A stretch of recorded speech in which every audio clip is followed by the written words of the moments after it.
اپنی جو روٹ آپ کی ہے اس کو سیو کرتے ہیں، اور پھر جو ہے معاہدوں کا حصہ بھی بنتے ہیں جہاں آپ کو مس یوز نہیں کیا جاتا، یا ایز اے اسٹوج یا ایز اے فوڈ سولجر جو ہے وہ استعمال نہ کیا جائے۔ اس بنیاد پہ میں نے یہ پہلے بھی تجزیہ کیا تھا کہ پاکستان جس طرح کی باتیں کر رہا ہے وہ بات تو کر رہا ہے، تاثر یہ دے رہا ہے اسپیسیفکلی جو سابق پرائم منسٹر ہیں کرنے کی کوشش کی کہ جی ہم نان الائن موومنٹ کی طرف جا رہے ہیں، جی ہم نے کسی کا اکھاڑا نہیں بننا، یہی عمران خان کا ایک وہ تھا۔ لیکن پریکٹیکلی جو پاکستان کے معاملات تھے وہ اس نعرے سے یا اس سے بہت دور تھے۔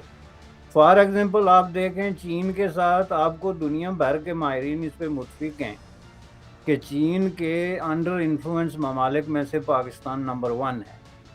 Under influence is a another way of seeing کہ انڈر کالونی یا انڈر آکوپیشن کا لفظ تو میں استعمال نہیں کروں گا، لیکن بہرحال ایک جیو پولیٹیکل اور اسٹریٹجک پارٹنرشپ جس کو آپ کہہ سکتے ہیں، اس میں نمبر 1 ہے۔ دوسرے نمبر پہ کمبوڈیا ہے، تیسرے پہ جو ہے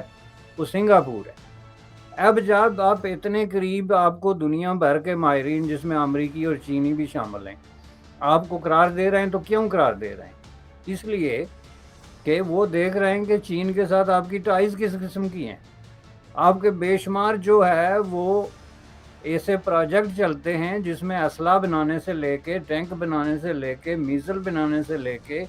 تو آپ کی جو ملیٹری اسٹریٹجک قسم کی جو پارٹنرشپ ہے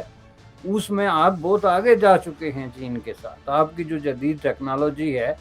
اور سب سے بڑی بات یہ ہے کہ جو آپ کے پاس نمبر ہے نا 911 ریسکیو کا، وہ چین کا ہے۔ خواہ آپ کو جو FATF میں گھیرا جا رہا ہو، یا آپ کو کہیں کسی اور حوالے سے مشکل درپیش ہو کہ جہاں پہ IMF آپ کو جواب دے دے اس طرح کے معاملات میں، تو وہاں آپ ظاہرہ کال کرتے ہیں چین کو۔ تو جب آپ اتنے قریب آ گئے ہیں کہ آپ نے ملیٹری اسٹریٹجک پارٹنرشپ بھی ڈیولپ کی ہوئی ہے، تو پھر آپ امریکہ کو یا ویسٹ کو یہ بتائیں کہ جناب ہم غیر جانبدار ہیں اور ہم آپ کے ساتھ بھی وہی تعلق رکھنا چاہتے ہیں جو چین کے ساتھ رکھنا چاہتے ہیں، تو ظاہر ہے وہ اس کو بائی نہیں کریں گے، اور انہوں نے اس کو بائی نہیں کیا ہے۔ یہی وجہ ہے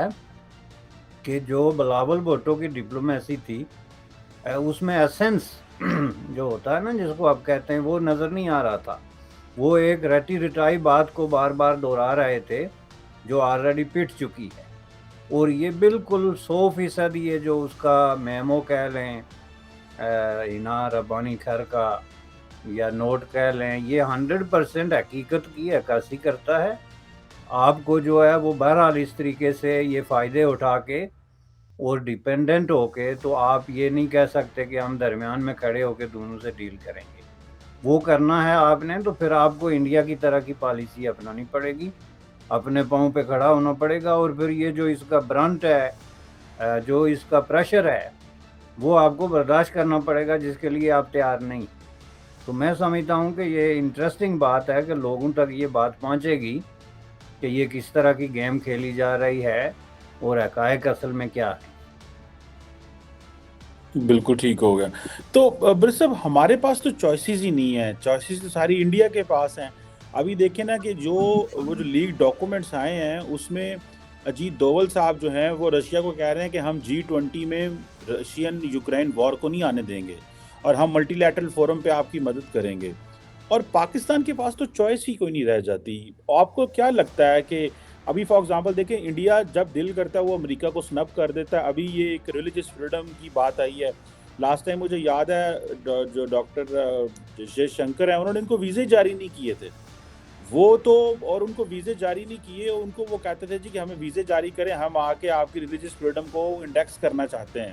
انہوں نے کہا جی ہم آپ کو اجازت ہی نہیں دیتے کہ آپ ہمارے انٹرنل معاملات میں دیکھیں کہ ہماری ریلیجس فریڈم کیسی ہے۔ سو انڈیا کے پاس تو چوائسیز ہیں، ہمارے پاس چوائسیز کوئی نہیں ہے، راستہ کوئی نہیں ہے۔ آپ کو کیا لگتا ہے کہ ہم الٹیمیٹلی جس طرح ریسنٹلی یہ ایک USIP کی رپورٹ بھی آئی تھی جس میں انہوں نے کہا تھا کہ Pakistan and China are a threshold alliance ہے، مطلب یہ کہ یہ بالکل تیار ہے، کیونکہ پچھلے 50 سال سے پاکستان جو ملٹری ہارڈ ویئر چائنا سے جتنا لے رہا ہے، جس ترتیب سے لے رہا ہے، اتنا وہ کسی اور ملک سے نہیں لے رہا ہے۔ تو ہمارے پاس تو چوائسیز نہیں، چوائسیز تو انڈیا کے پاس ہیں۔ تو ہم آپ کو سمجھتے ہیں، آپ کو لگتا ہے کہ امریکہ ہمیں کوئی انسینٹو دے گا مستقبل میں؟